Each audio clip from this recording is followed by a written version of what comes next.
Muito boa noite a todos e a todas. Bem-vindos a uma nova sessão do Biolousada, que regressa depois das férias ou da interrupção de verão, e para um tema muito importante. Nós hoje vamos falar sobre polinizadores e sobre um projeto em particular que nos vai ser apresentado pelo Rafael Carvalho. O Rafael Carvalho apresenta-se como sendo alentejano, é sempre bom perceber o background das pessoas. É biólogo, licenciado pela Universidade de Aveiro e, de Évora, e mestre em Biologia da Conservação, também da mesma universidade. Entretanto, já passou pela Universidade do Porto, no CIBIO, onde desenvolveu e colaborou em investigação com ecologia de vertebrados, carnívoros, aves, anfíbios, répteis e insetos, e trabalhou muito com a conservação e inventariação de espécies e gestão e recuperação de habitats terrestres. Portanto, tem aqui um percurso muito interessante e muito diversificado. E foi, enquanto investigador, ganhando consciência da importância dos polinizadores e da crise de polinizadores e de insetos que nós estamos a ter e os impactos que essa falta de polinizadores tem nos nossos ecossistemas.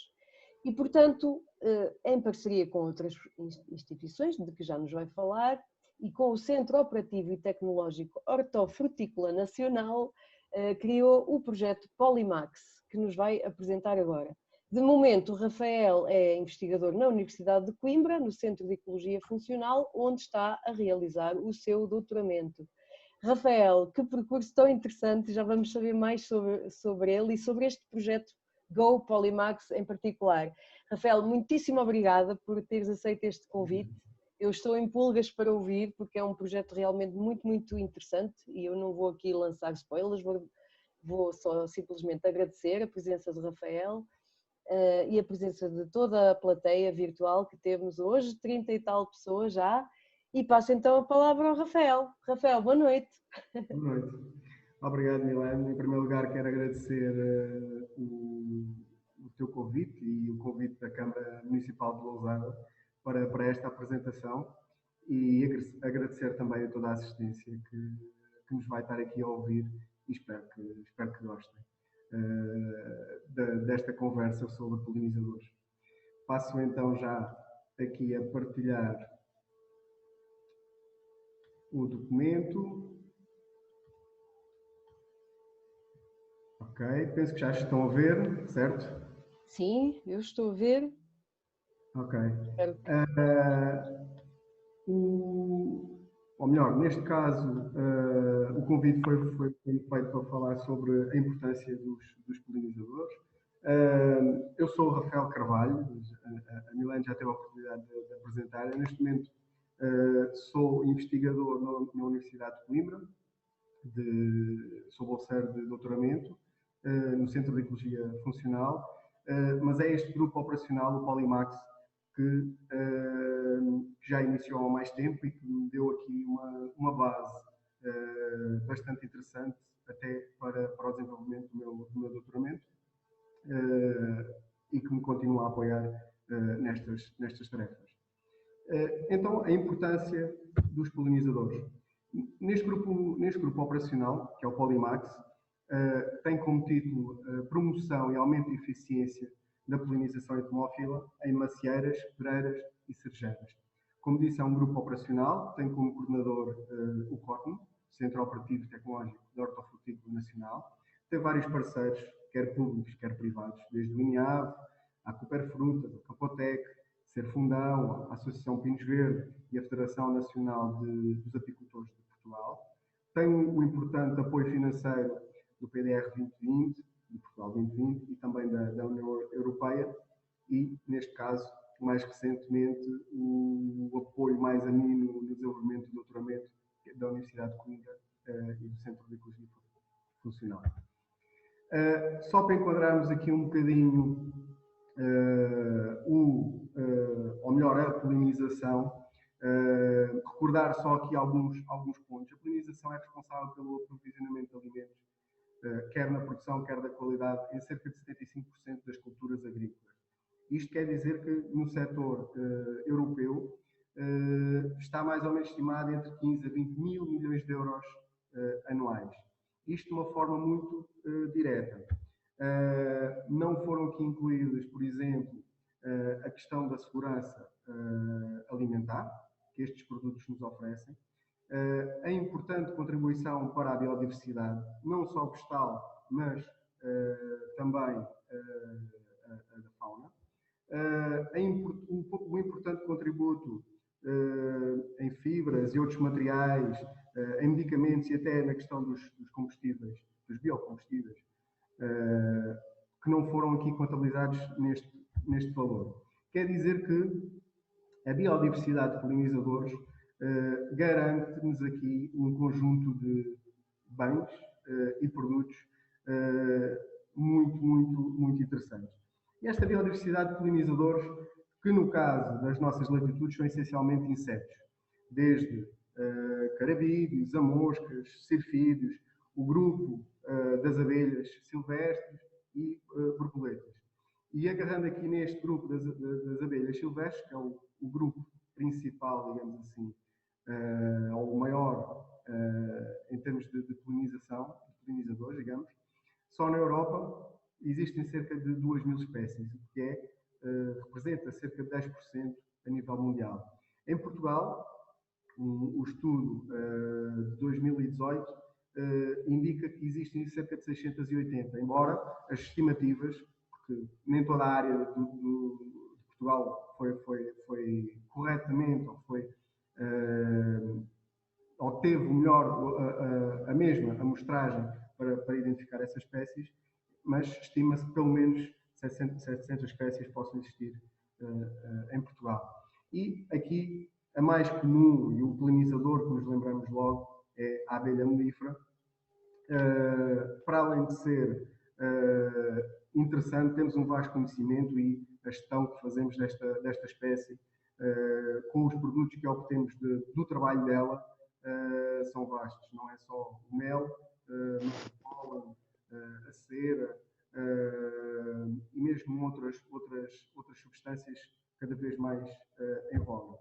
Quer dizer que esta diversidade de polinizadores funcionam mais ou menos como uma forma de um relógio suíço, uma forma um pouco complexa, que as suas relações e as relações que têm com as plantas oferecem-nos aqui um serviço dos ecossistemas altamente valioso e reconhecido por muitos. O que acontece é que, com inúmeros problemas, inúmeros fatores que têm acontecido e que estão a colocar em declínio estas populações.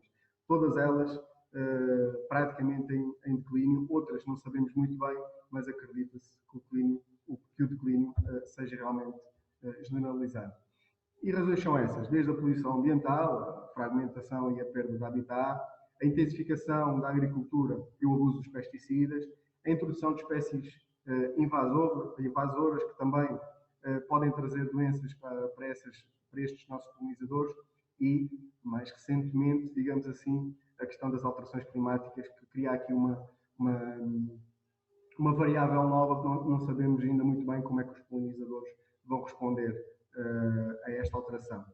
Isto quer dizer que, no modelo atual, se existe o declínio destes polinizadores, que já identificámos, vamos ser obrigados a investir cada vez mais e mais para não perder a qualidade daqueles serviços. Até que, obviamente, os recursos acabam e tudo o resto vai ficar em xeque, como se costuma dizer.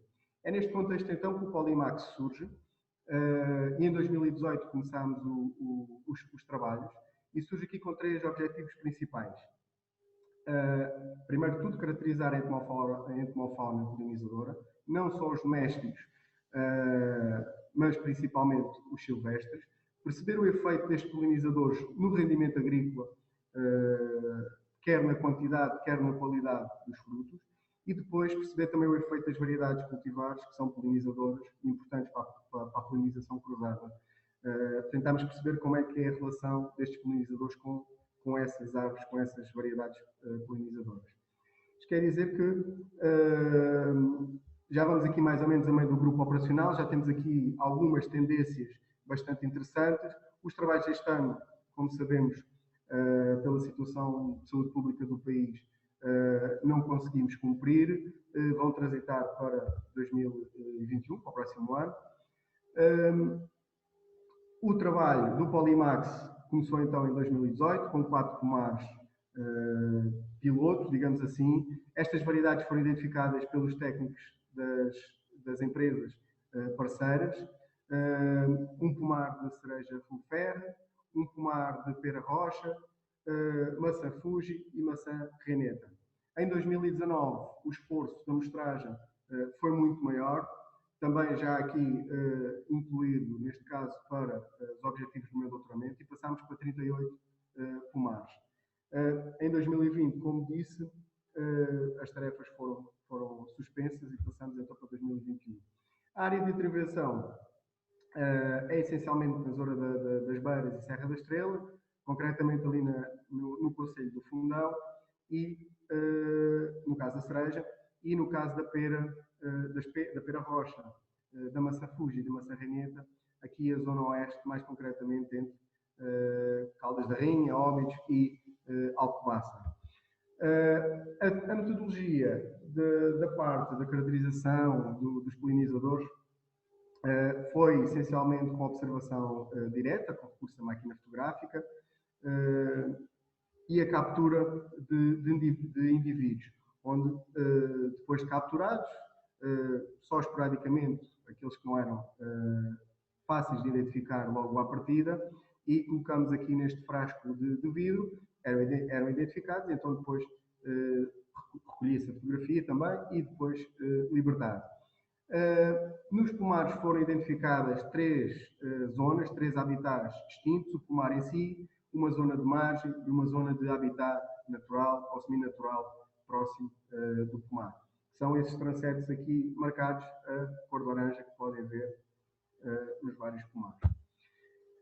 Para relacionar a atividade dos polinizadores com depois a produção e a qualidade dos frutos obtidos, delineámos aqui um experimento para depois fazer essa relação.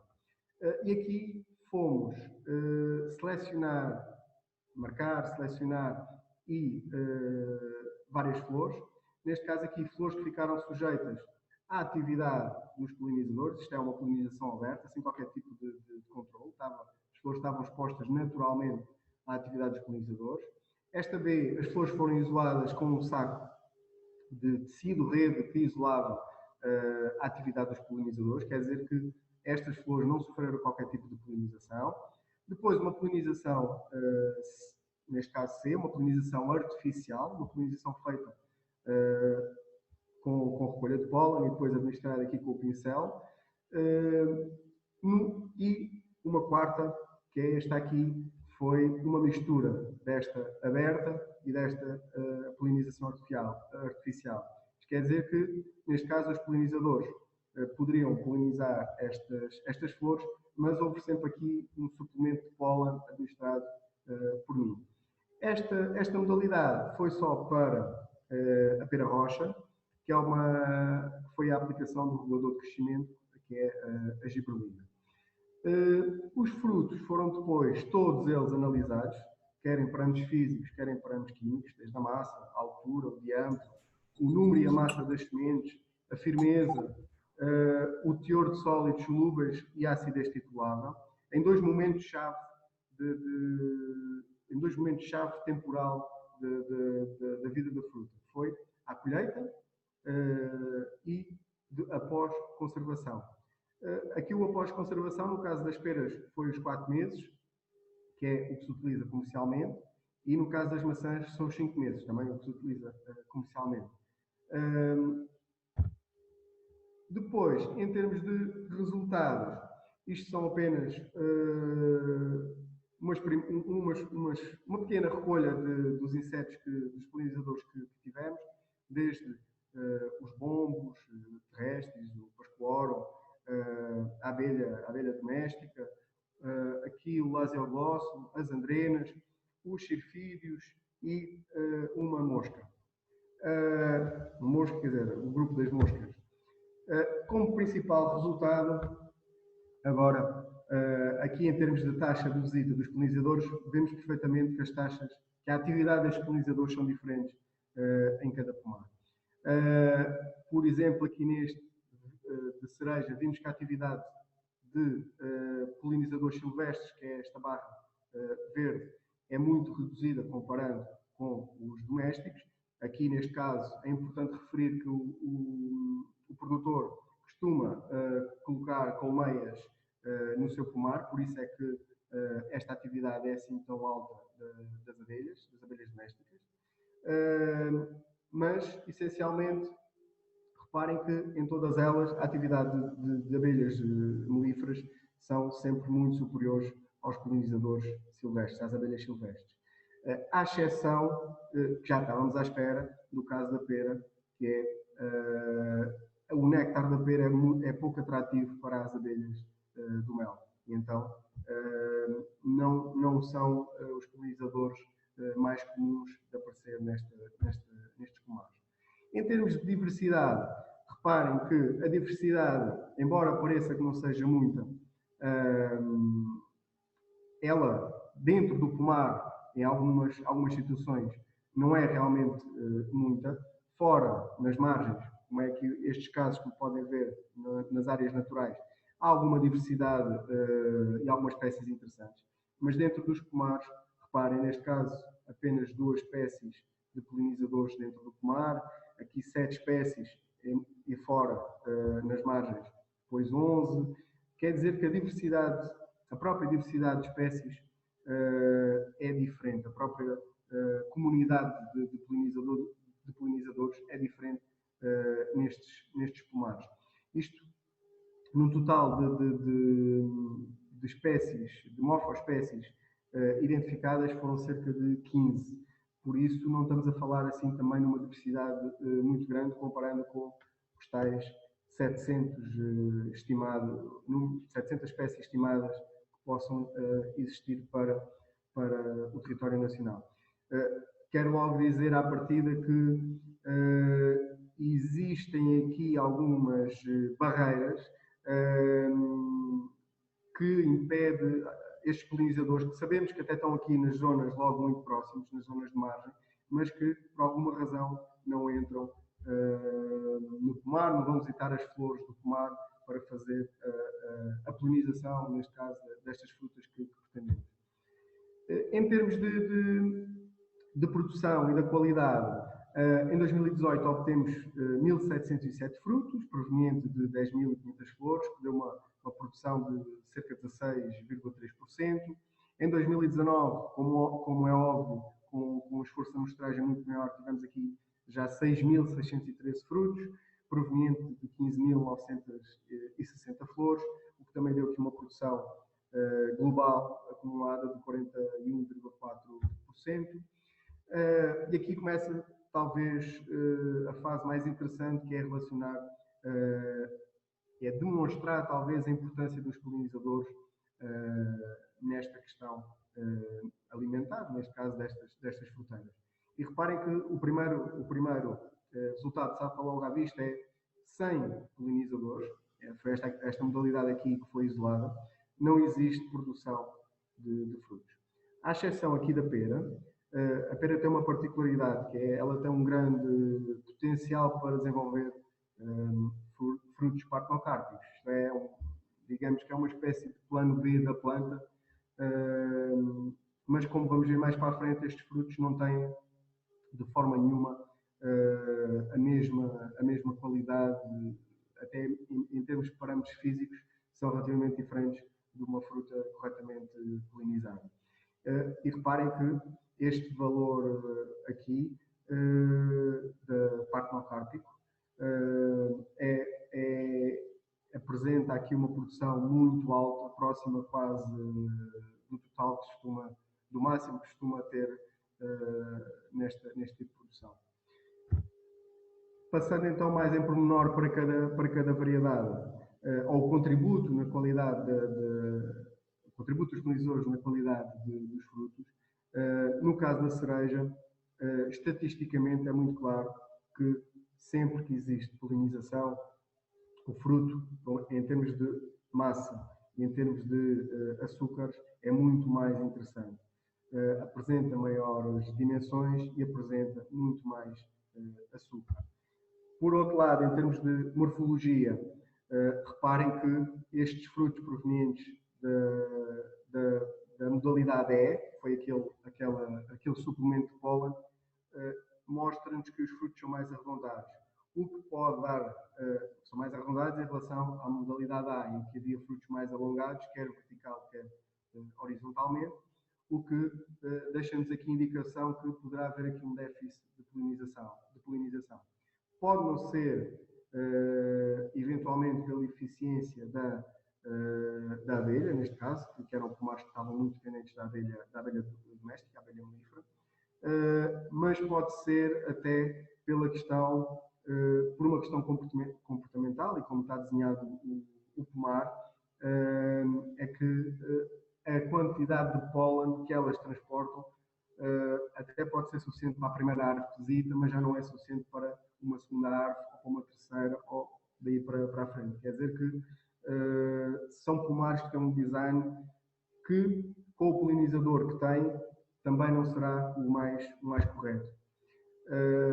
No caso da pera, claramente, as peras com melhor desempenho são as que foram polinizadas artificialmente. Mostra logo à partida que existe um déficit de polinização.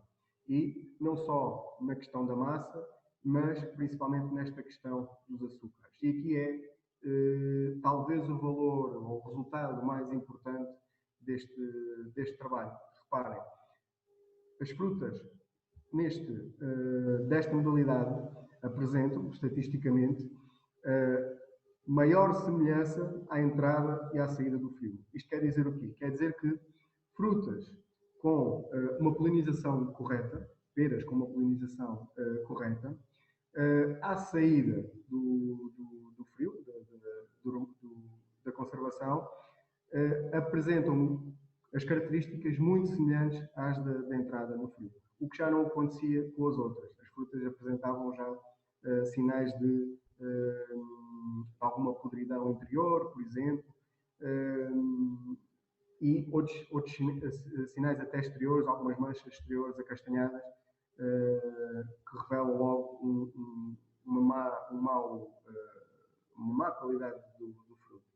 Isto quer dizer que, em termos comerciais, e aqui estimamos cerca de 18%, poderá haver aqui um benefício de 18% com uma polinização correta, quer dizer que mesmo em termos comerciais, estes 18% significará cerca de 20 a 22 dias a mais que a fruta consegue suportar no frio sem perder qualquer tipo de qualidade. Isto pode ser importante em termos comerciais, principalmente para exportação e até mesmo para a abordagem ao mercado nacional.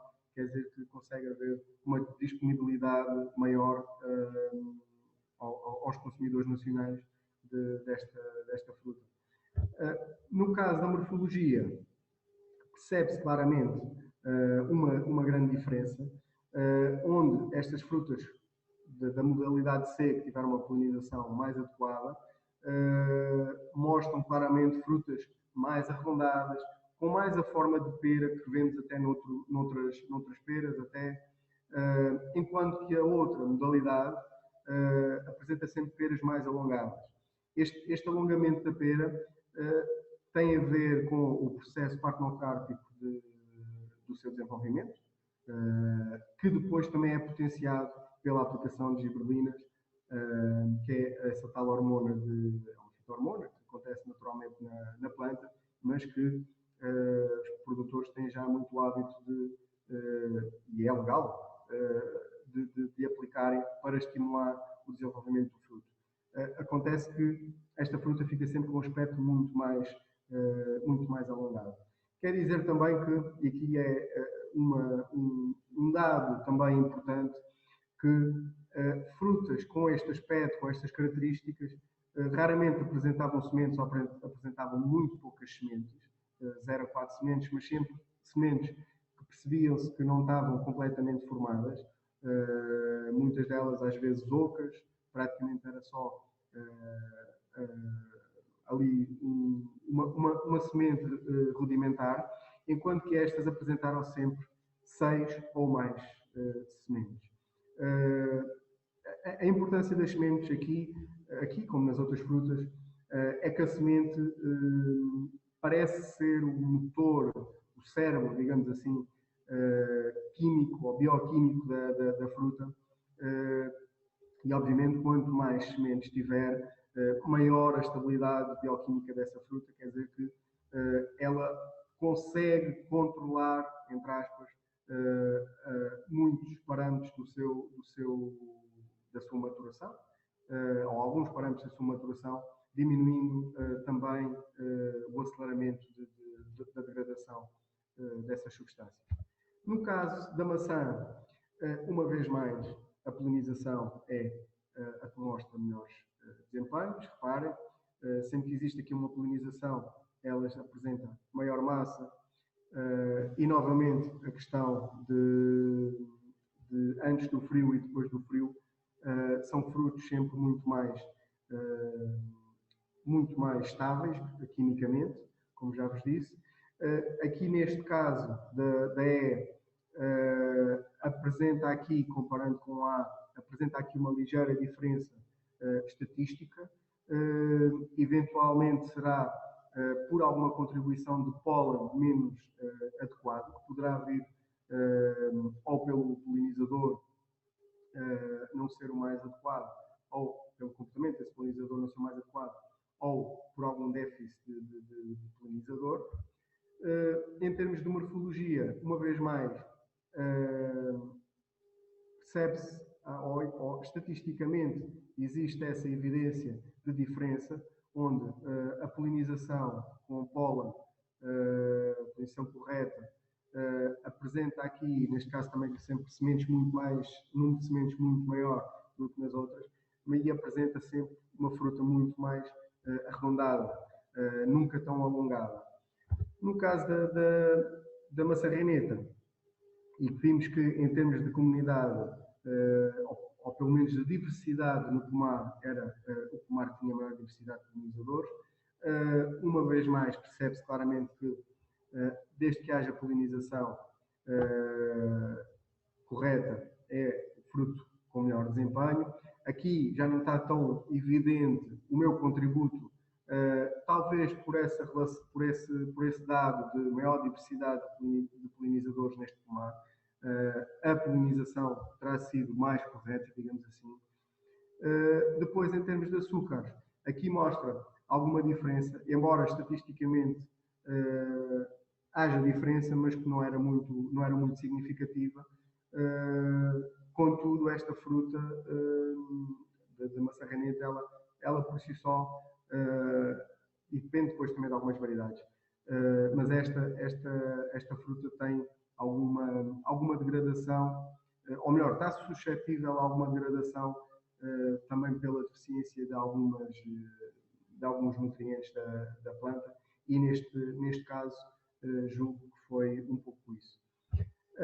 Em termos de morfologia, uma vez mais, é evidente a questão da diferença, embora aqui estatisticamente as diferenças não foram assim muito significativas, mas estas frutas da modalidade A foram sempre muito mais arredondadas que as outras frutas. Aqui o que evidencia é que estas frutas, ou melhor, elas eram mais arredondadas, embora tivessem a forma de donuts, que estamos habituados a ver, mas não eram donuts tão achatados quanto estas daqui. Resumidamente, sem dúvida que a polinização, ou melhor, que a produtividade dos nossos pomares depende da polinização, e a qualidade dessa fruta depende da eficiência dessa polinização. Nestes pomares, o serviço de polinização revela déficits, alguns até bastante significativos, como vimos no caso da pera, por duas razões: ou por inadequação dos seus polinizadores, ou pura e simplesmente pela inexistência desses polinizadores. Aqui há uma coisa há um fator também importante. Todos os produtores mostram e reconhecem e sabem valorizar o contributo dos polinizadores. O que é certo é que as boas práticas que promovam um serviço de polinização mais adequado, resume-se à colocação dessas tais variedades de plantas para a polinização cruzada. Algumas delas até em muito suficiente número, e a pulverizações de fitofármacos fora das épocas de floração. E pouco mais. Quer dizer que estão realmente muito dependentes da biodiversidade que existe localmente, e já percebemos que é diferente de pomar para pomar, ou de variedades para variedade. Por isso, as boas práticas são muito poucas e talvez insuficientes. No entanto, temos, como disse, bons exemplos, e estas duas fotografias que exponho aqui é de um produtor que logo no primeiro ano, sempre muito preocupado com o assunto, perguntou-me o que é que podia fazer mais, e fez estes abrigos para polinizadores, e o que é certo é que não chegou a um ano e eles já estavam a ser ocupados. Podemos ver aqui as canas fechadas. Está aqui, é uma ósmia, é um polinizador do género ósmia, que estará aqui a utilizar e continua a utilizar estes abrigos. Por isso, existem bons exemplos. Os produtores até estão preocupados, mas a verdade é que também, em termos de gestão de agroecologia para gerir estas áreas, também não estamos agora a iniciar, já se vai sabendo alguma coisa, mas estamos agora a iniciar. Concluo só para vos mostrar aqui algumas divulgações e publicações que, entretanto, já fomos fazendo neste espaço do Polimax, alguns desde revistas técnicas, congressos, ou balanços, neste caso, com produtores, eventos mais científicos, eventos mais técnicos. Quer dizer que temos feito aqui também, agora com a Biolousada, passar a mensagem da importância, essencialmente, dos polinizadores. Da minha parte, agradeço a vossa assistência. Fico então disponível para alguma pergunta que queiram fazer, e passo a minha palavra à Milena. Obrigado. Estava a dizer, muito obrigada. Epá, este trabalho é sem dúvida fascinante, é super interessante. Já chegaram aqui algumas questões que eu vou já colocar e depois abrimos o debate a mais quem quiser. Rafael, os polinizadores domésticos eram apenas as abelhas do mel ou tem mais alguma espécie cultivada, digamos? Aqui só contabilizei a abelha melífera, a abelha doméstica, como polinizador doméstico. Existem alguns pomares já aqui nesta zona, e cada vez isso vai sendo mais produtores a aderir a isso, que é a colocação de caixas de colmeias de bombos que existem comercialmente. Neste caso, estes pomares não têm histórico dessas colocações, nem sequer nas proximidades identifiquei. Então, os únicos, ou melhor, os bombos terrestres, essencialmente, que foram identificados, eu contabilizei-os como silvestres. Até porque alguns deles identifiquei nas proximidades os abrigos deles. Por isso foi só a abelha doméstica aqui contabilizada como polinizador doméstico. Uhum.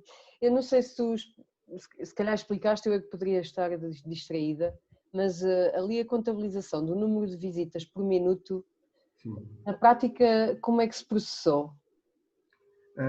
É mesmo isso. É contabilizar o número de visitas que aquela flor marcada teve durante um minuto. Não interessa se era o mesmo indivíduo, a mesma abelha, digamos assim. Nessa contagem interessava era o número de visitas, de polinizadores que ela tinha. Depois, e isso é uma parte que essencialmente estes resultados são de 2018.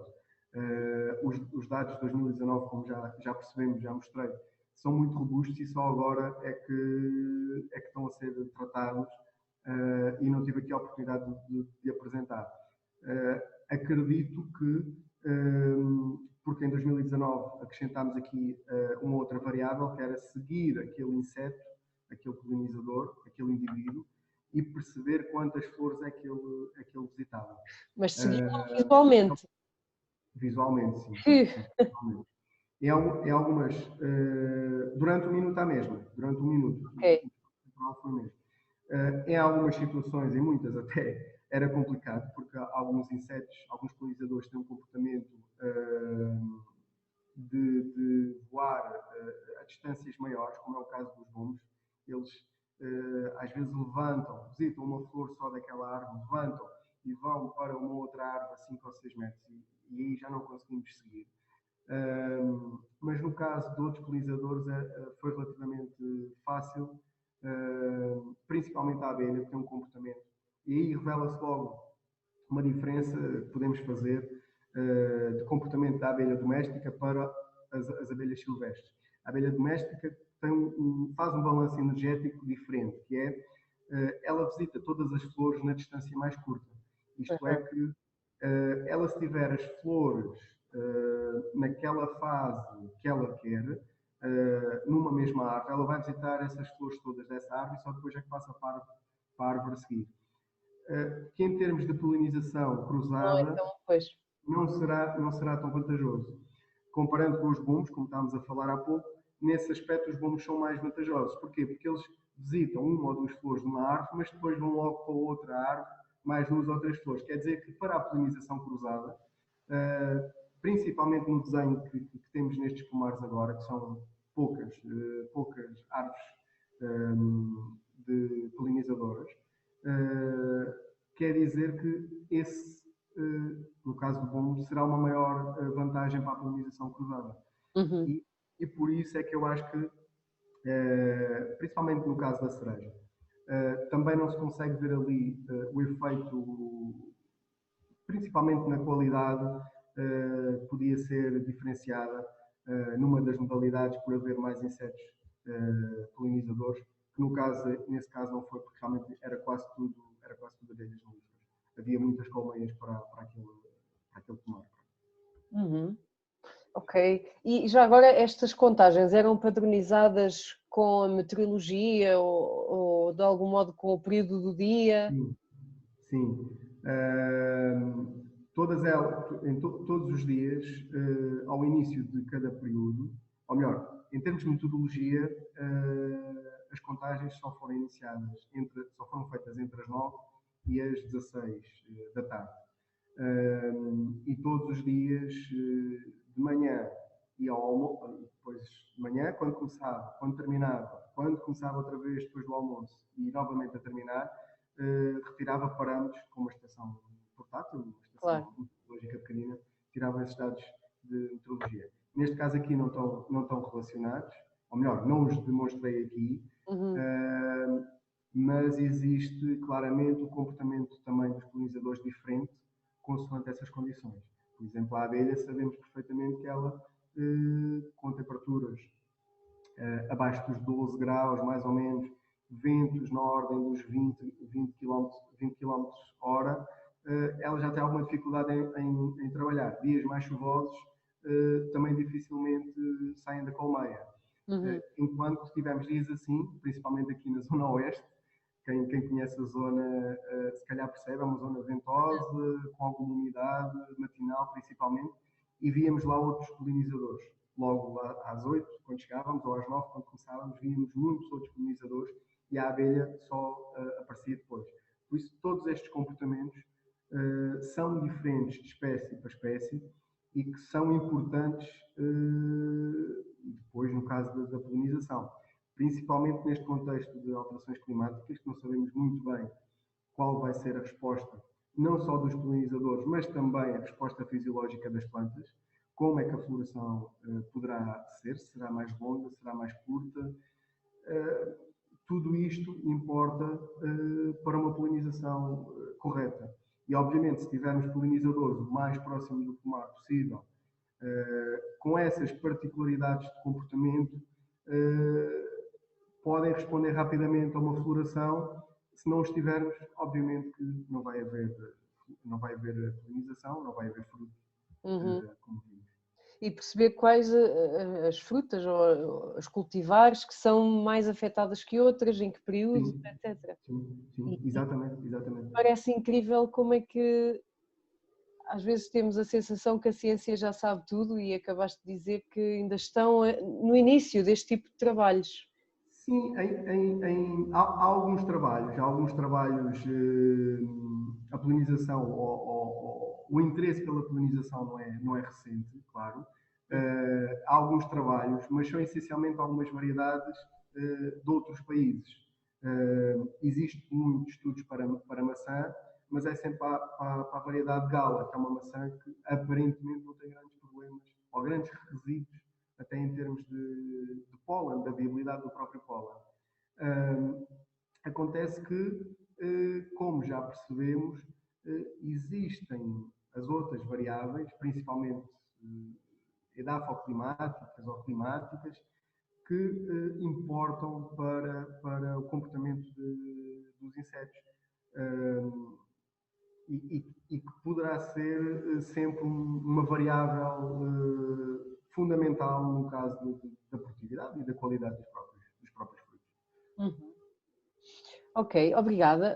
Olha, Rafael, o Paulo Navais perguntou, foram mencionadas algumas barreiras que impedem a entrada dos polinizadores nos pomares. Podes falar um bocadinho sobre essas barreiras, por favor?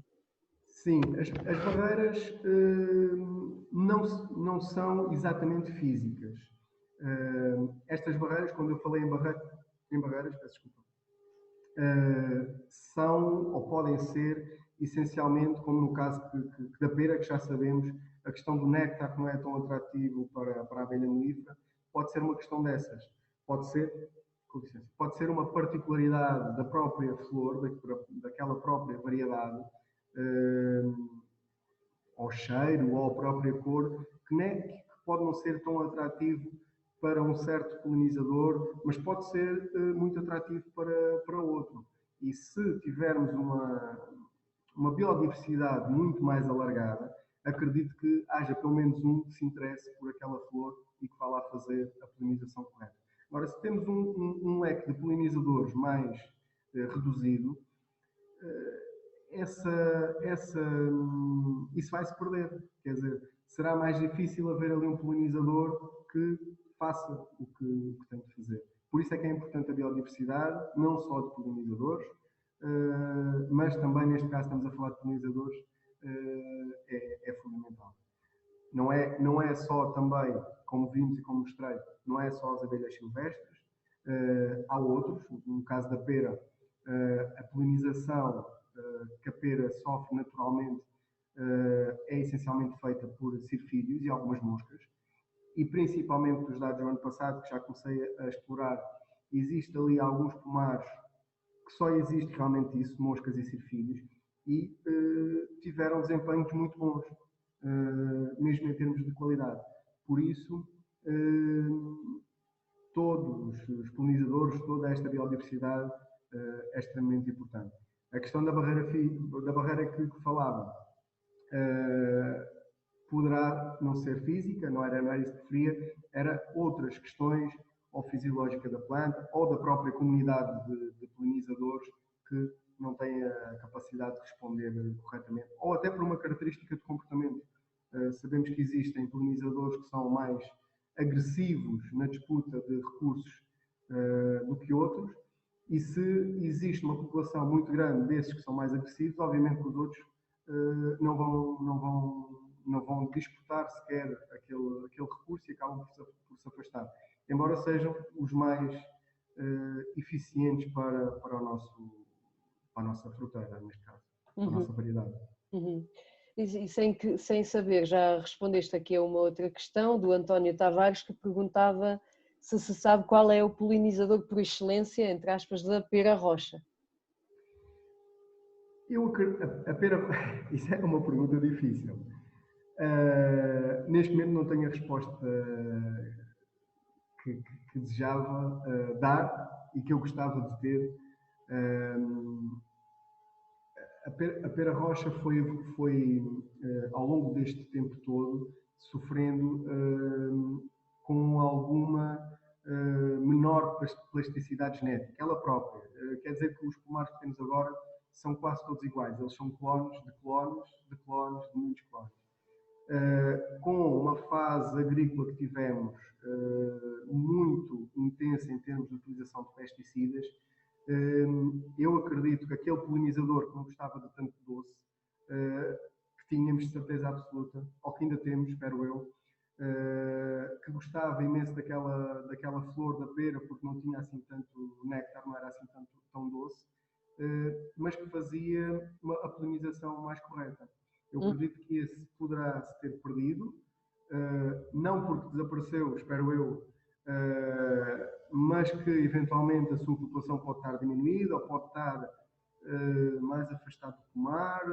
O que é certo é que não sabemos muito bem qual é que é o mais adequado para cada uma das variedades. Quando se fala em polinização, até há muito recentemente, quase sempre se pensou na abelha melífera, como a abelha doméstica, como uma solução para toda a polinização. E o que temos estado a perceber é que não é bem assim. É excelente, é um polinizador excelente, é um polinizador generalista, isto quer dizer que ele vai a muitas flores, é polilético, ele vai a visitar muitas flores, mas ao visitar muitas flores também pode levar muito tipo de pólen diferente para aquelas flores. E as flores não recebem todo o tipo de pólen, obviamente, tem de ser pólen viável da variedade, e tudo isso eu acho que se pode ter perdido um bocadinho no caso da pera rocha. Essencialmente,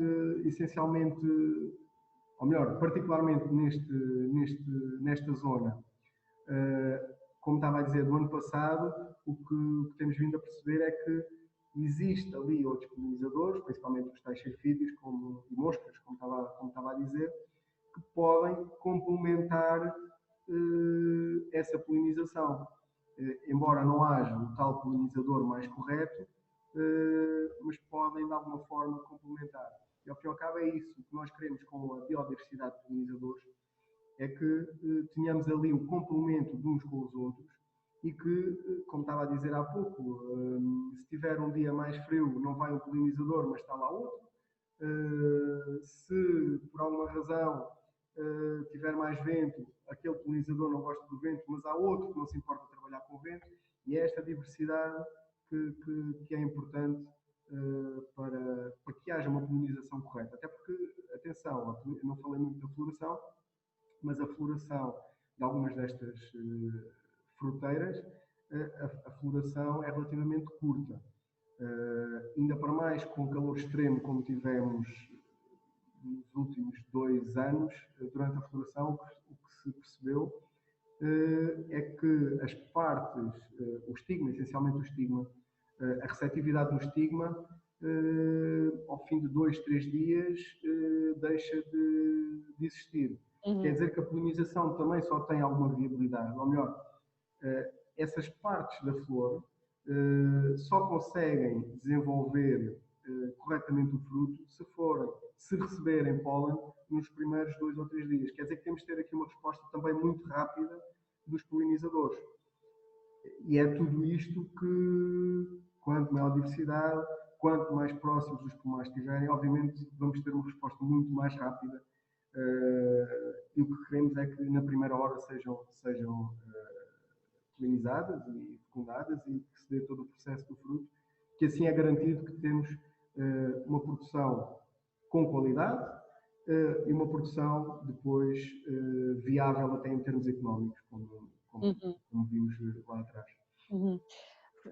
Tu, no final da apresentação, falavas das boas práticas e, por exemplo, dos abrigos que se podem colocar para polinizadores, para que uma maior diversidade e uma maior quantidade de polinizadores estejam disponíveis junto das produções. Sim. Eu pergunto, até como bióloga que que faz alguma gestão de habitat, fará sentido que a envolvente aos pomares, ou mesmo faixas que atravessem os pomares, facilitem estas estruturas biológicas de suporte aos polinizadores. Sim, sim, sem dúvida, sem dúvida. Com flora silvestre, suponho. Exatamente, exatamente. Obviamente que um proprietário não consegue mexer no terreno do vizinho, mas ele pode fazer muito na gestão do seu pomar. E este ano, no meu doutoramento, vamos testar isso com a implementação das infraestruturas verdes, que é fazer dentro do próprio pomar algumas zonas neste caso, com uma mistura de flores que atraem os polinizadores e que lhes dá ali também um recurso alimentar mais alargado. Também não nos podemos esquecer de outra coisa. Os insetos, estes polinizadores que temos na nossa zona mediterrânica, essencialmente, eles fazem uma diapausa e é curta, e é muito curta, ou melhor, é uma espécie de hibernação muito curta, que chamamos de diapausa. Isto quer dizer que eles precisam de recursos alimentares, para além até dos abrigos, precisam de recursos alimentares durante muito mais tempo do ano do que algumas espécies do norte, que fazem hibernação fazem essa diapausa, hibernação de 2 ou 3 meses. Uhum. Quer dizer que nós aqui vamos ter, e isso não acontece quando existe uma intensificação das práticas, neste caso, também da densidade de pomares, o que fica essencialmente, e vemos que muitos pomares vão mesmo até à margem da propriedade, o que fica essencialmente é uma vegetação das zonas de estrada. E sabemos também que essa vegetação nem sempre é a vegetação mais apropriada. Às vezes até as são espécies exóticas, muitas delas são espécies exóticas, com algum potencial de invasão, que dominam às vezes tudo e mais alguma coisa. Nesta zona, como é uma zona com alguma umidade, também como em quase todo o país aparece, há muitas canas, por isso muitas das áreas naturais ou semi-naturais não têm a vegetação ou flores, não têm flores durante todo o ano, principalmente próximo dos pomares, que é onde nós queremos neste caso. Por isso o produtor pode fazer muita coisa dentro do pomar, para além dos abrigos, sem dúvida, mas uma coisa importante também é esta questão da alimentação. Dar outros recursos florais ao longo do ano, e é relativamente fácil, pelas indicações que temos de outros trabalhos, de outras zonas, será relativamente fácil, extremamente barato ainda, digamos assim, porque em termos agrícolas a verdade é que nós estamos sempre a queixar a nossa agricultura é pouco desenvolvida, é muito atrasada comparado principalmente os países do centro da Europa, mas o que é certo é que esse atraso também nos permitiu não degradar tanto os ecossistemas.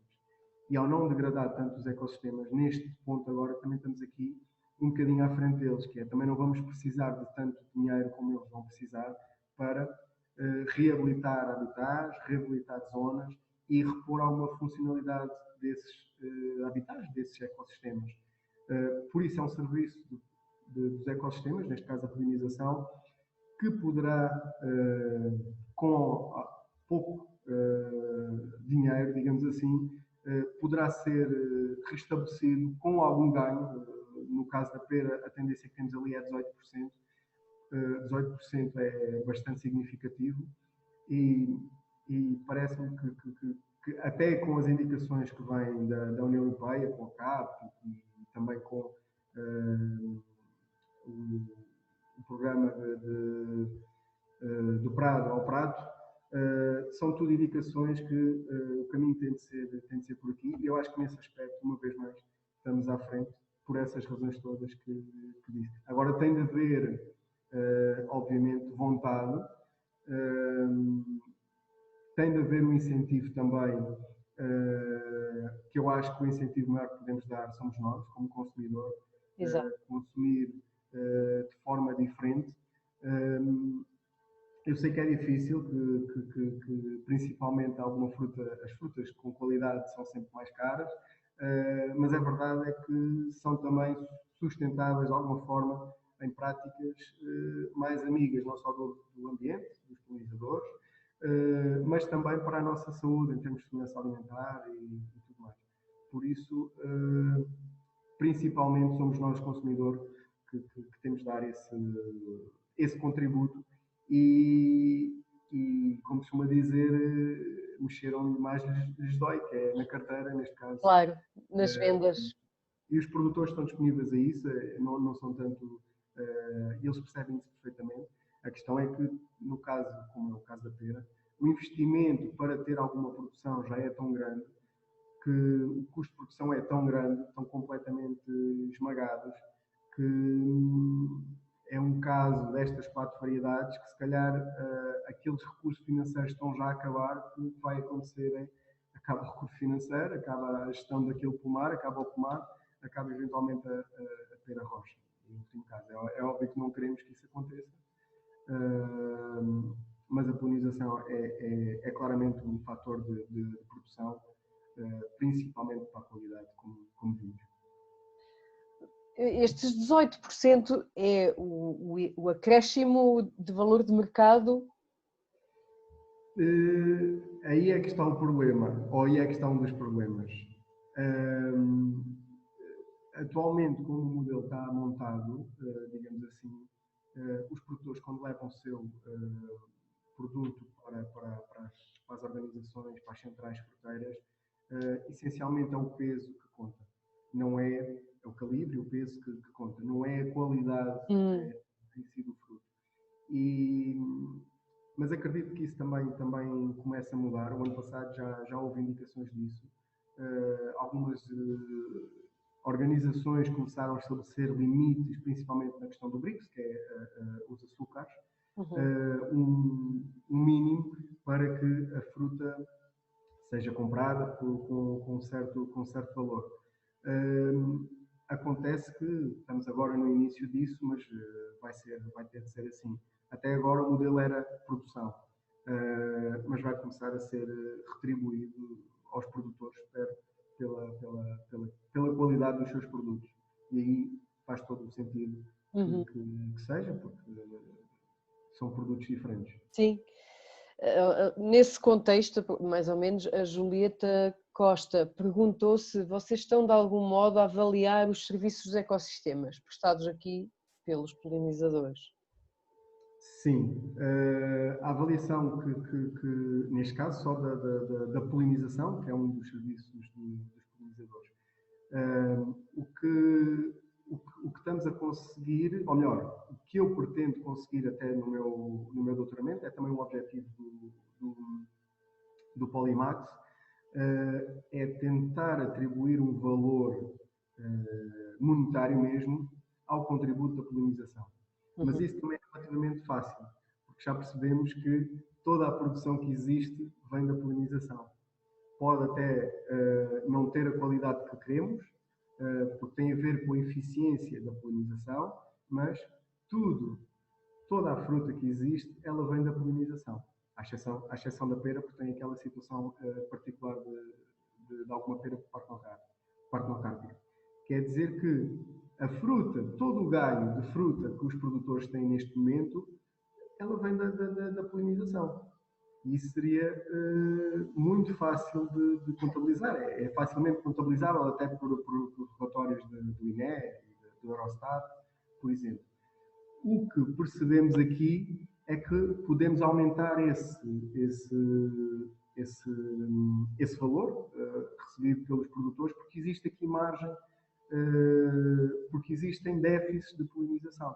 E aí, ou melhor, de forma direta até, estamos a perceber o serviço dos ecossistemas, estamos a avaliar o serviço dos ecossistemas. Porque a verdade é que são serviços pela normal função, pela normal atividade dos seus intervenientes, neste caso polinizadores, eles são-nos dados de forma gratuita, mas alguém os explora de forma comercial, ou melhor, todos nós vamos de forma comercial. O que é certo é que e existem alguns grupos de trabalho depois nesse sentido, principalmente com as abelhas, os apicultores, que nesse contributo que eles estão a dar para a polinização, ou melhor, para a biodiversidade, com o serviço da polinização que as suas abelhas fazem, serem de alguma forma ressarcidos, direto ou indiretamente, da União Europeia e tudo mais. Já ouvimos frequentemente ouvir isto. Já ouvimos isto frequentemente. O que acontece é que realmente há outros serviços dos ecossistemas, o da água, da qualidade do ar, por exemplo, a erosão dos solos. de forma tendencialmente gratuita, e se o formos a pagar, se calhar seria extremamente, se fôssemos a pagar o valor real dele, seria extremamente incomportável e gerador de guerras, como o caso da água não é recente, é gerador de guerras em muitos sítios, por isso seria mais um, talvez. Não. Bom, há aqui muitas questões, eu vou tentar encadear isto de uma forma lógica. Bom, nós sabemos, estamos numa crise de polinizadores e que devemos todos incentivar a presença dos polinizadores. O José Alberto Pereira pergunta se faz sentido replicar as práticas que vemos noutros países, como por exemplo na Holanda, quando colocam plantas amigas dos polinizadores, por exemplo em coberturas de edifícios, em paragens de autocarro. Nós aqui também já vemos isso acontecer em rotundas, em bermas de estrada. E a talho de foice coloco também a pergunta de quem é que fez esta questão? Foi a Maria do Céu Belarmino, se nos pode indicar, se sim, se isto é uma boa prática, e se sim, algumas espécies fáceis de encontrar que possamos colocar nos nossos próprios jardins, que ajudem a esta causa. Sim, aqui respondendo à primeira, em primeiro lugar, claro que sim. Nós temos uma arquitetura de paisagista que continua assente em espécies exóticas. O primeiro passo, e acho que vai responder também já à segunda pergunta, é utilizando espécies de plantas nossas. Primeiro porque são espécies que em termos de segurança dão-nos algumas garantias, porque são espécies nossas, estão adaptadas, têm todo um ecossistema adaptado a elas, e depois os próprios polinizadores reconhecem e estão adaptados a elas, ou melhor, houve uma coevolução, uma evolução em conjunto destas plantas com os nossos polinizadores. Se trazemos uma planta diferente, estranha aos nossos polinizadores, eventualmente algum poderá gostar dela, mas não vai ser a maioria. Por isso, sem dúvida, plantas nossas, plantas autóctones. Depois, claro que sim, da mesma forma que plantamos jardins com flores exóticas, por que não utilizarmos as nossas flores? E temos algumas. Tem uma outra vantagem. A maior parte das nossas estão adaptadas ao nosso clima. São pouco, ou são menos exigentes, principalmente em água, que as ornamentais que temos.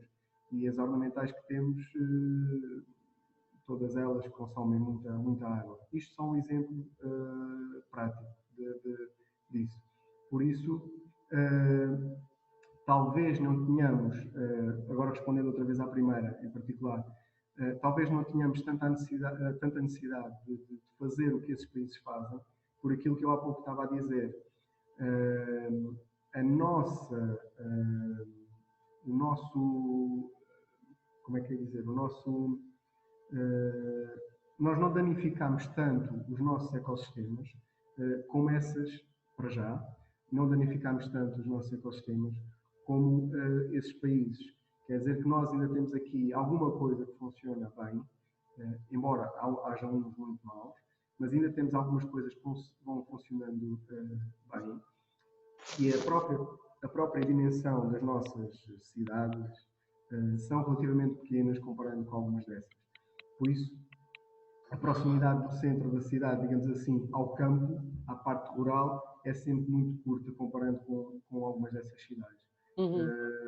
Onde não é só a parte urbana, a parte construída, o cimento, o betão, mas depois existe ali outras coisas à volta que vão criando barreiras. Tornando isto tudo muito mais fácil se simplificarmos o habitat, se perdermos elementos do habitat, variabilidade do próprio habitat, vamos estar a perder também variabilidade de biodiversidade, seja ela qual for. Isto é, quanto mais complexo for o habitat, com plantas diferentes, com cores diferentes, com cheiros diferentes, com estruturas de plantas diferentes, umas maiores, outras mais baixas, estamos a criar complexidade que atrai diferentes polinizadores, neste caso falando só dos polinizadores. E é isso que podemos fazer para promover a polinização e tê-la saudável, digamos assim.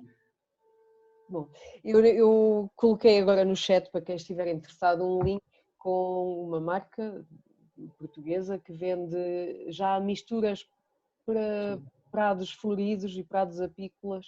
Portanto, quem quiser semear lá em casa já tem estas misturas com plantas nativas que são amigas dos polinizadores e que podem atrair uma grande quantidade e diversidade de insetos para os seus prados. Pronto, só não vou dizer o nome para não fazer aqui a publicidade, mas está no chat para quem quiser. Voltando aqui um bocadinho às abelhas, por sempre que se fala em polinização, as abelhas são as rainhas, não é? Aliás, no próprio Biolousada, esta é a versão digital, mas há 15 dias tivemos uma sessão presencial Bastante interessante, sim. Para a construção de para abelhas. Portanto, as abelhas estão sempre aqui a surgir. Mas são as abelhas no geral, como um grupo polinizador.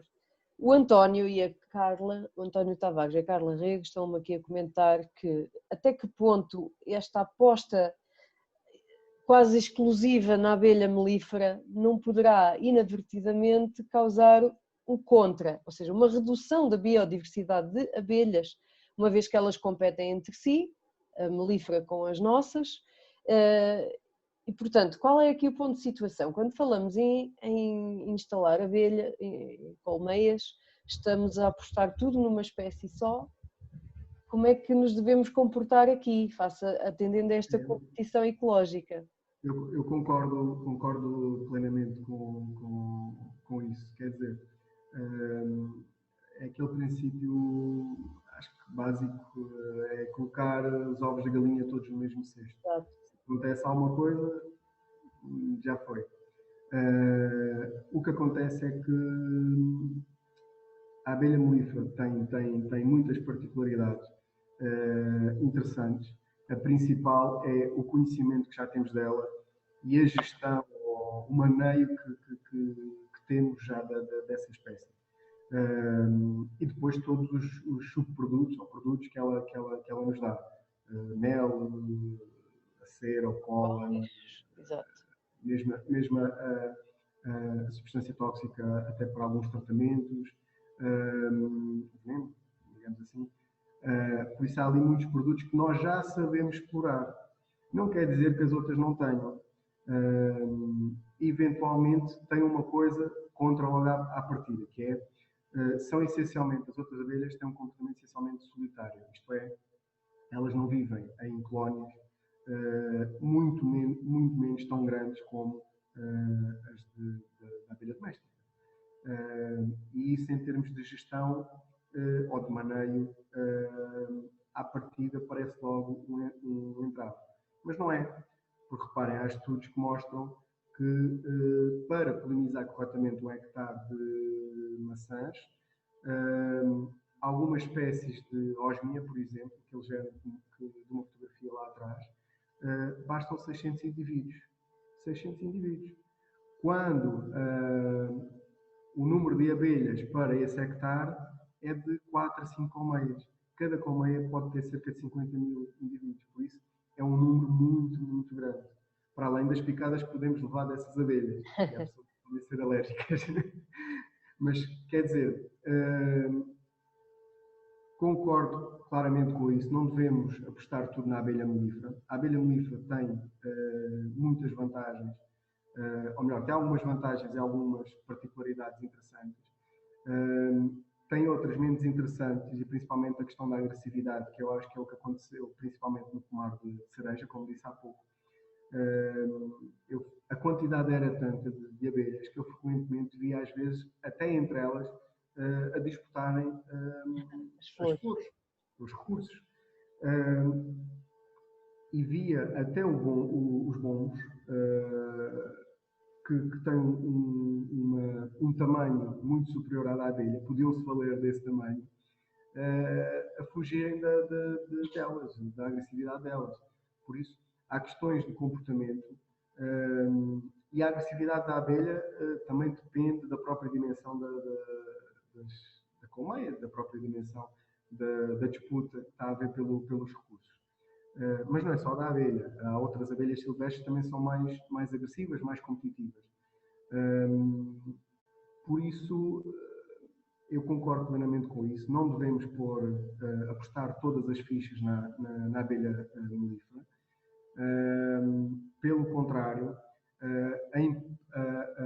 estes tempos próximos imprevisíveis que temos, principalmente com as questões das alterações climáticas, parece-me de bom senso, antes de todo o outro conhecimento que possamos ter, mas pelo bom senso parece-me razoável dizer que se tivermos mais diversidade de polinizadores, podemos ter uma menor sensibilidade, pelo menos na questão da polinização, a esses fatores de alterações climáticas.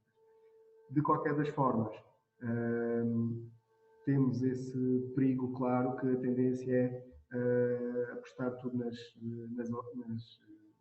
abelhas, e por isso é que o Polymax aqui também tem este aspecto de puxar, pelo menos eu tento puxar mais para a questão dos silvestres, porque são igualmente importantes,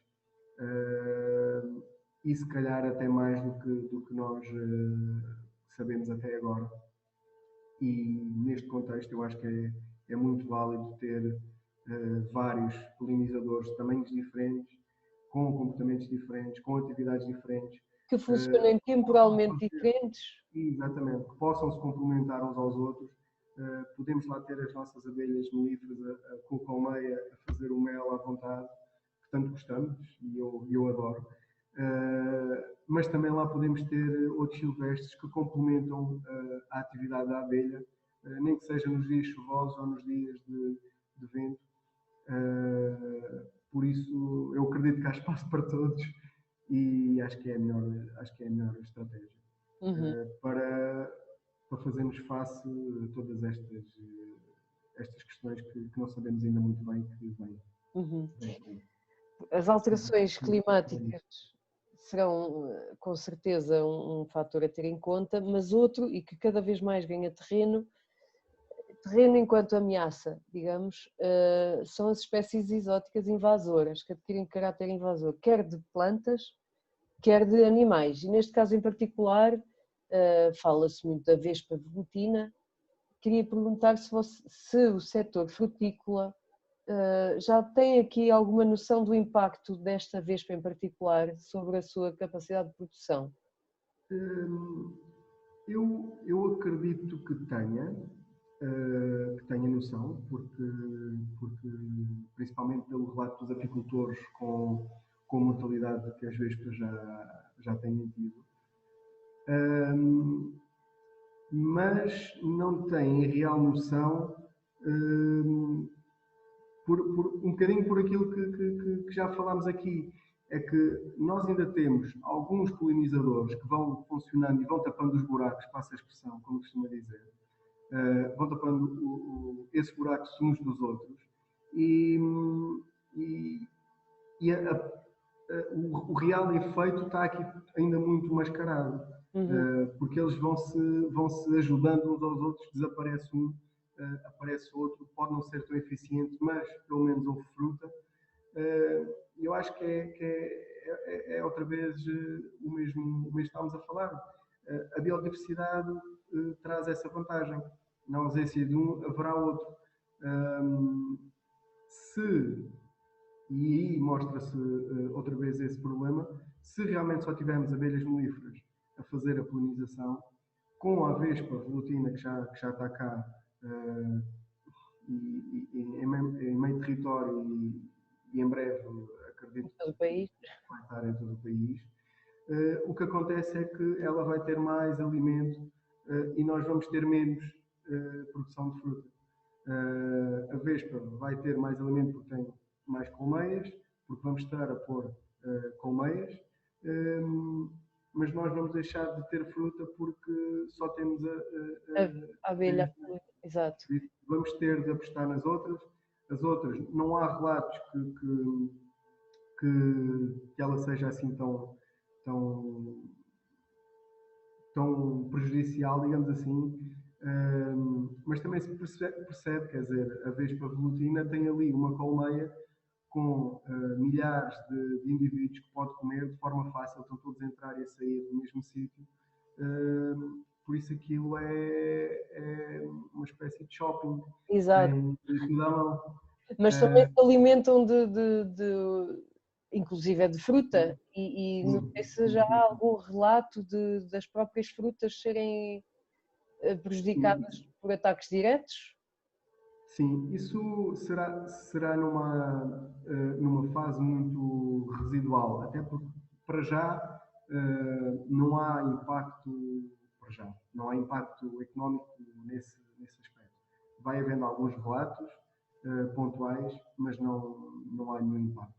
Poderá vir a ter, porque se eventualmente a densidade de vespas aumentar, poderá vir a ter, claro que sim. Sim. Mas não é, para já, não é problema. E nesse aspecto, os produtores ainda estão um pouco sensibilizados. Primeiro, muitos deles já ouviram falar, mas não viram nenhuma ainda. Sim, no sul, principalmente. Sim, exatamente. E depois porque muitas das vezes também, como há outras vespas que aparecem no campo, ou melhor, é tudo vespas ou é tudo abelhas, e nesse aspecto de identificação também há muito caminho a fazer. Mas para o ataque direto à fruta não estão muito sensibilizados, é mais a questão dos apicultores, das abelhas. Tenho aqui uma questão do Alberto Mirra, que nos ouve e que está ali no vídeo. Eu não sei se percebi bem a questão, mas diz ele, quanto mais calor esteja, menor será o tempo de polinização ou de floração, não percebi. E como fazer para inverter esta situação? Ou seja, eu acho que esta questão, a resposta já foi dada com a diversidade de espécies, a diversidade de plantas, ao estarem em simultâneo num local que vai colmatando as falhas que possa haver. Exatamente. De qualquer das formas, complementando e se calhar até vou mais ao encontro da pergunta do Paulo, peço desculpa, não. Das barreiras, era o Paulo, sim. Sim.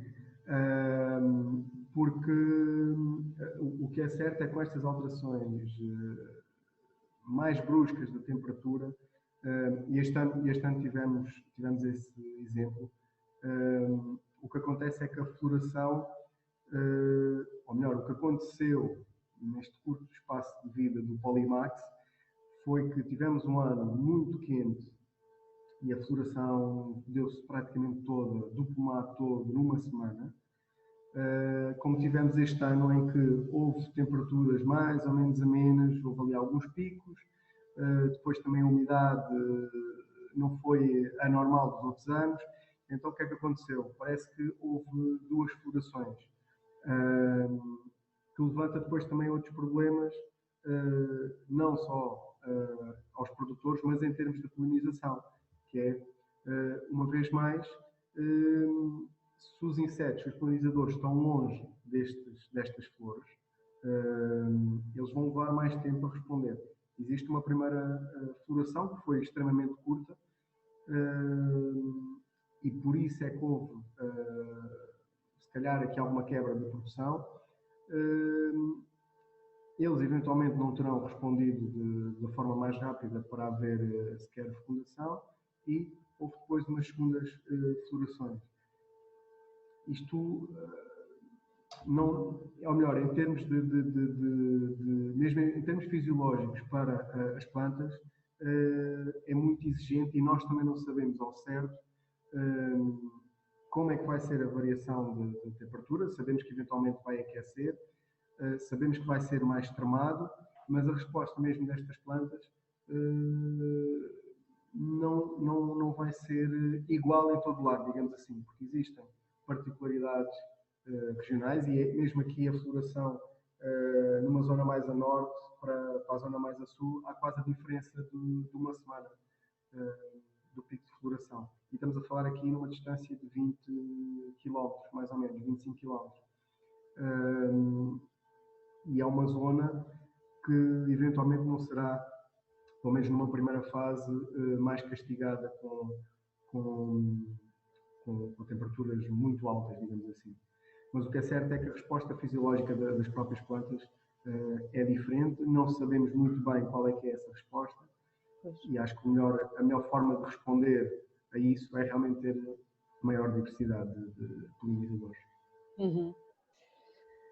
Ainda tenho aqui mais duas questões que nos foram chegando. Uma delas vem do João Loureiro, que entretanto ele teve que se ausentar, mas ele perguntava, ele dava os parabéns pelo projeto, e eu também dou, e ele perguntou agora quais são os passos que se seguem.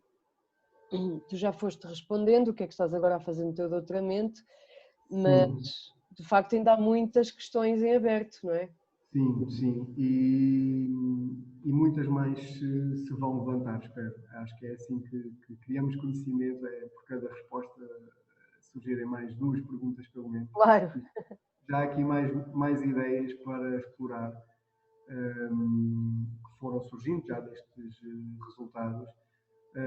Do Polymax, essencialmente, o que devia ter sido feito este ano, e vai passar para o próximo, tem a ver com essa gestão das colmeias dentro do próprio pomar, das colmeias de abelhas melíferas. Sabemos que há outros países, recentemente a Austrália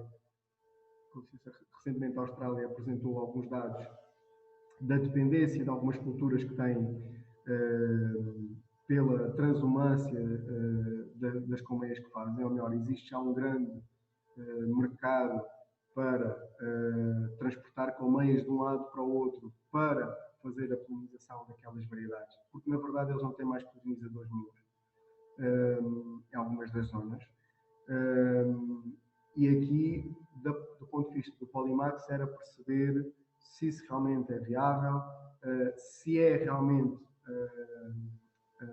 a apis mellifera a mais adequada, como é que podemos geri-la para fazer uma polinização também mais adequada, que tipo de materiais da colmeia, se é a colmeia tradicional em madeira, se há outro tipo de material, se a dimensão da própria colmeia, isso é o que vai ser feito no Polymax no próximo ano. E os atrativos para a colmeia, para aumentar também a atividade da colmeia. No meu doutoramento, ou melhor, no Polymax, esta fase do Polymax é do ponto de vista um bocadinho mais das abelhas domésticas. O início foi um ponto de vista mais dos silvestres. No meu doutoramento, vou continuar a puxar a brasa à sardinha dos silvestres, das abelhas silvestres. O que está previsto este ano e que vou começar a implementar já agora dentro da próxima semana é a tal mistura de sementes, testar a mistura de sementes e testar o desenho dessas parcelas, dessas infraestruturas verdes, como chamamos, Sim. dessas pequenas ilhas de habitat com flores dentro dos próprios pomares, para atrair polinizadores, para atrair e para os fixar ao longo do ano, como já há pouco falámos que é extremamente importante. E depois também, ainda no meu doutoramento, perceber a dinâmica da paisagem que temos atualmente e que dinâmica, isto do ponto de vista mais de ordenamento até do território, que dinâmica da paisagem é que poderá ser mais amiga dos polinizadores silvestres. Porque também percebemos, isto foi logo identificado de início, que a dimensão dos próprios pomares importa à disponibilidade de polinizadores. Isto porque se temos poucos polinizadores e o pomar é extremamente grande, a zona mais central do pomar vai ter sempre déficits de polinizadores. Isto é, há uma zona central do pomar que vai ter uma produção fraca, muito fraca, ou ausente até. Está mais uma área de investigação, que é a organização espacial para otimizar as produções. Exatamente. É essa parte que vou iniciar também no meu doutoramento. Iniciar agora. A sementeira é só para o próximo ano, tem de ser feita agora. Mas pronto, há muita coisa a surgir de outros estudos internacionais que nos dão aqui algumas luzes para explorar nestas variedades, mas essencialmente o que me vou fixar no caso do meu doutoramento é a questão da pera e é aquele ganho de 18%, pelo menos a tendência do primeiro ano, em termos de qualidade até da própria pera. Por isso parece que pode haver aqui mesmo, em termos de biodiversidade, um ganho bastante bom, principalmente com o trabalho que o Polimax iniciou. Acho que é muito válido, até porque do ponto de vista da polinização, o que se sabe, até recentemente, era muito do ponto de vista da planta, o desenvolvimento da planta, o desenvolvimento do fruto, e o que eu estou a tentar fazer no meu doutoramento é mais do ponto de vista dos polinizadores. Que ganho é que tem o polinizador, como é que é a dinâmica desses polinizadores, obviamente englobando a agroecologia, que é o tema central do meu doutoramento, ou utilizando os polinizadores como mais uma ferramenta de gestão. Ao fim e ao cabo, pode ser valorizado os produtos agrícolas, neste caso as frutas. É fascinante e é válido e importante em várias vertentes, quer do ponto de vista do mercado, quer até da comunicação e do público, e quer do ponto de vista científico. Eu estou mesmo contente de termos tido esta palestra e termos tido Rafael, porque é de facto algo de que urge falar e também que os produtores ouçam e que podem melhorar quer o ambiente, quer as suas produções. Mas do ponto de vista científico tenho aqui uma curiosidade pessoal, que é preciso gente para trabalhar estas questões, há muitas questões em aberto, há muita investigação por ser feita. Está a ser fácil cativar novos investigadores, novos alunos para estas temáticas? Eu acho que sim. Nós não só em Portugal, mas essencialmente em Portugal, e do que conheço, muitas das vezes até temos o conhecimento, ou facilmente conseguimos descobrir esse conhecimento, se todas as partes trabalharem em conjunto. Eu acho que aqui no caso da polinização, ou pelo menos a minha experiência neste trabalho muito agora com os agricultores, com os técnicos, com os engenheiros agrónomos e muitas das dúvidas que eu tinha, algumas delas até foram facilmente respondidas por eles e vice-versa. Isto quer dizer que a verdade é que nós estamos numa altura em que já temos algum conhecimento, não temos todo, infelizmente, mas temos já algum, muito válido.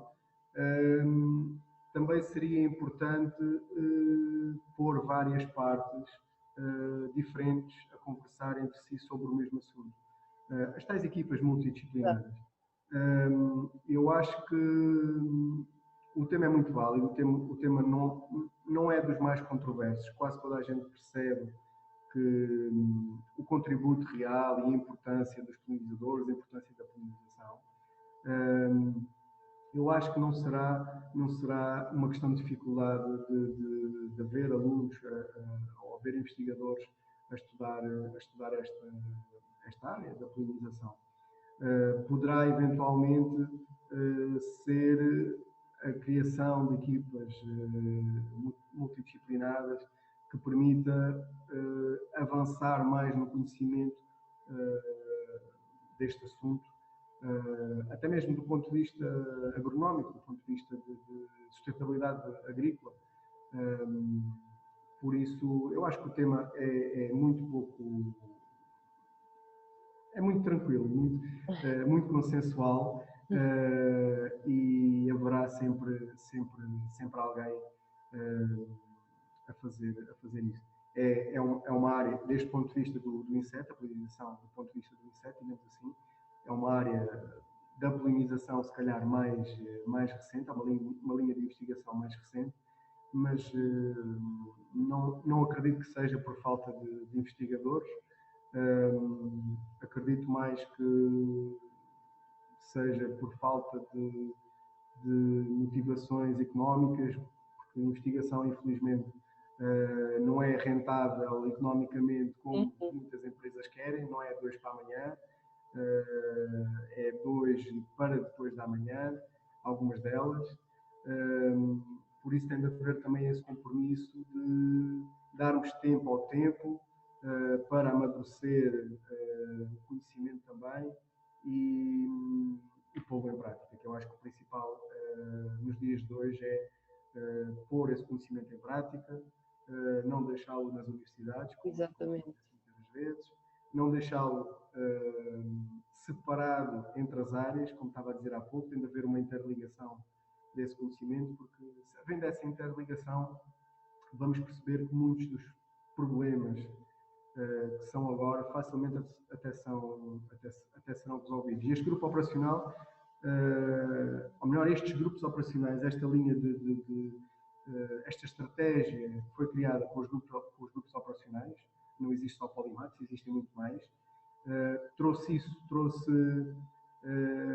pôr aqui várias partes a falar, a parte da ecologia, neste caso com a parte agrícola, para falarmos da agroecologia, que é o que estamos aqui a falar, e em benefício de todas as partes, do ponto de vista da biodiversidade, da conservação da biodiversidade, e do ponto de vista agrícola, se quisermos, por isso só temos vantagens.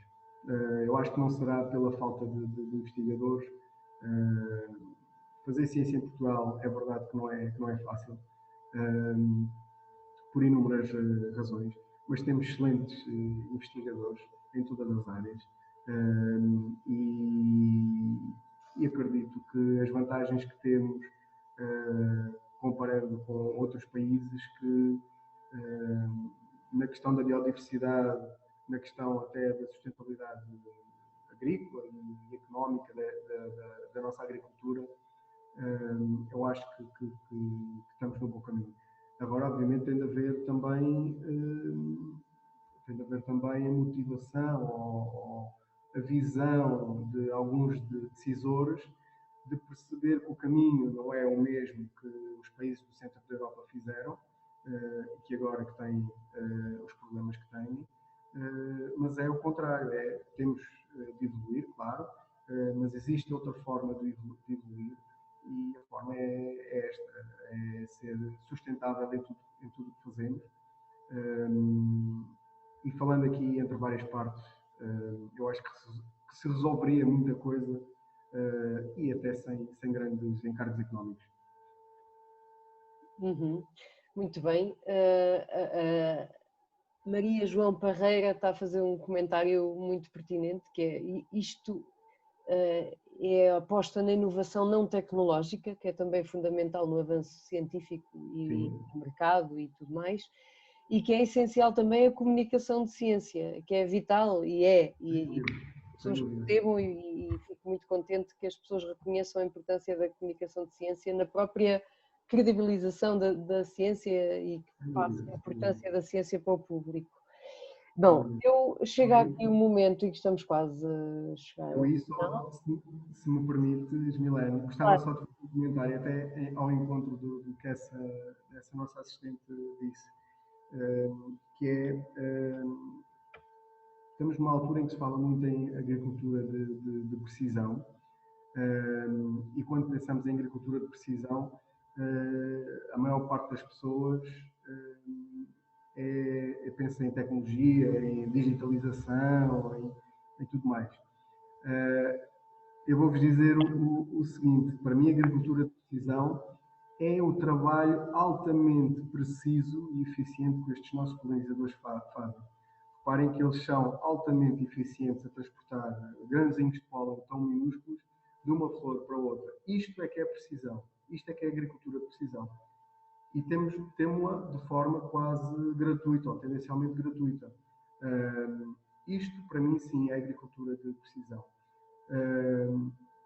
E ao encontro disso que essa nossa ouvinte estava a dizer, sem dúvida que é fundamental, aqui neste caso, neste contexto de agricultura de precisão, é fundamental os polinizadores e a biodiversidade de polinizadores, claro. Sim, mas há quem... Até os negadores de ciência, que são um grupo que agora vai surgindo, dizem que os insetos não são assim tão importantes, porque a qualquer momento podemos lançar abelhas robô que fazem esse trabalho. Isto é absurdo em tantas maneiras que eu nem sei como classificar. Sim, há trabalhos até, uma empresa americana, salvo erro, não tenho a certeza se é americana, mas julgo que sim,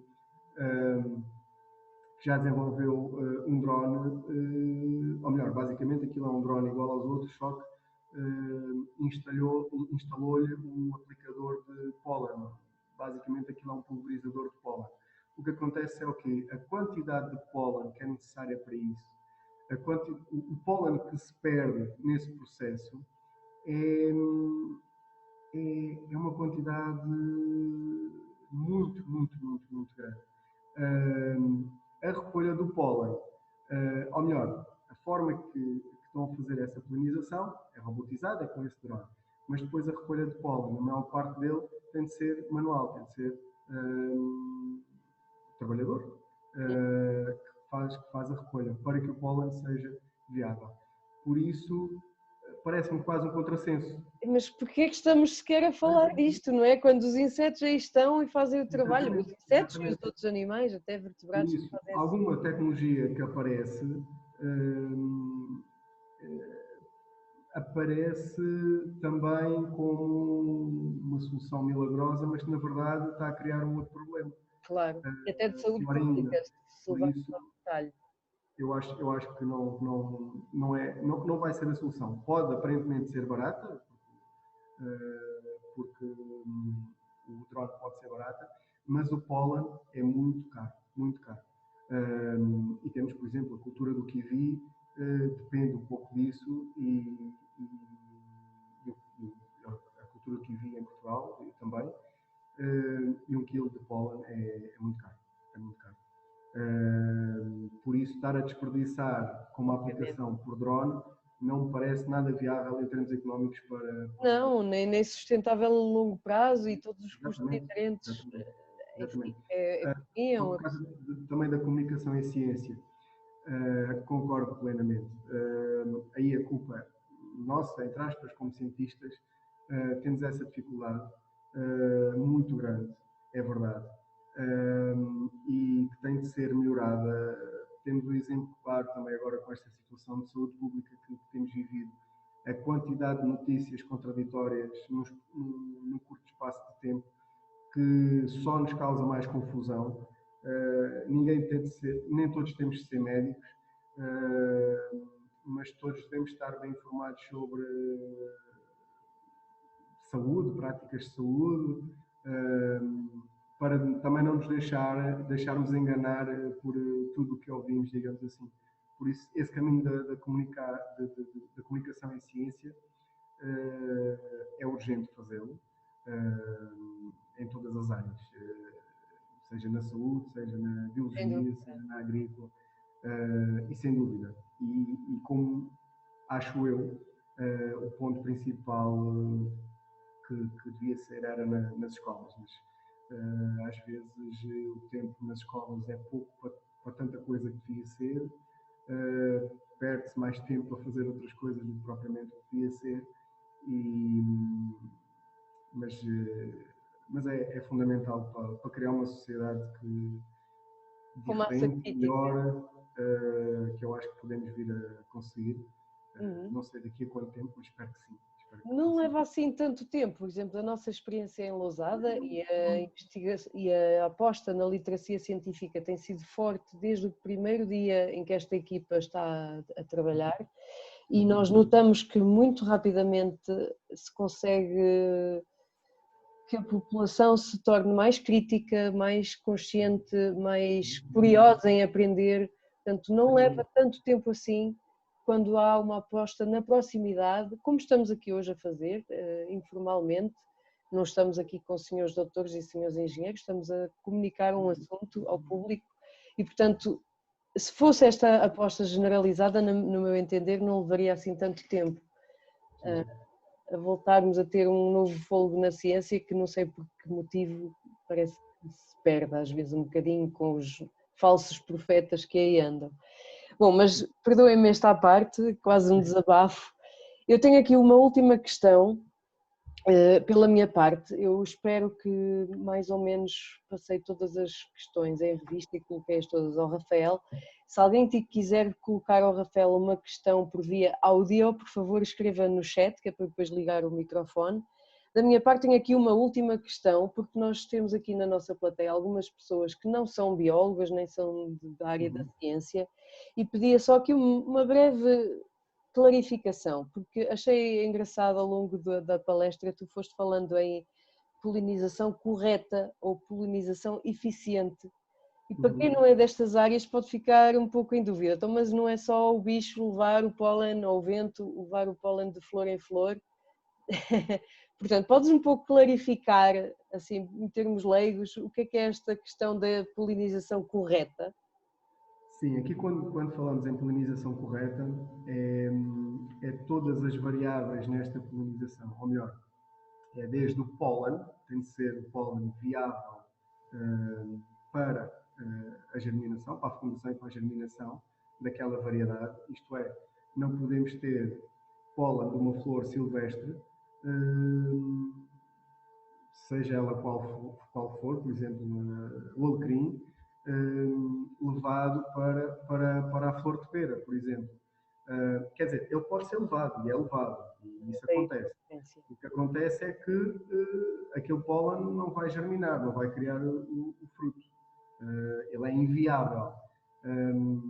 Quando falamos em polinização correta, adequada, é nesse sentido, tem de ser o pólen adequado daquela variedade, e por isso é que se põe as outras árvores, a que chamamos de variedades polinizadoras, elas estão lá só para dar esse pólen, para serem as dadoras de pólen para as outras que vão dar o fruto.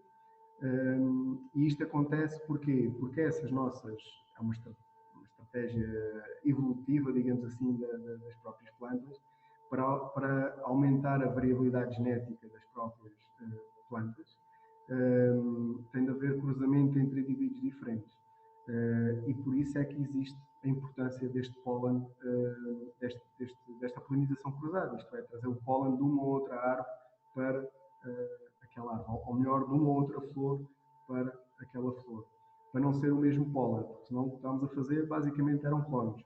E isso, evolutivamente, geneticamente, não é o ideal para a tal diversidade genética que também queremos, que essa diversidade genética é que dá a capacidade à planta também de, em várias condicionantes da sua vida, estar melhor adaptada ou pior adaptada a essas contrariedades.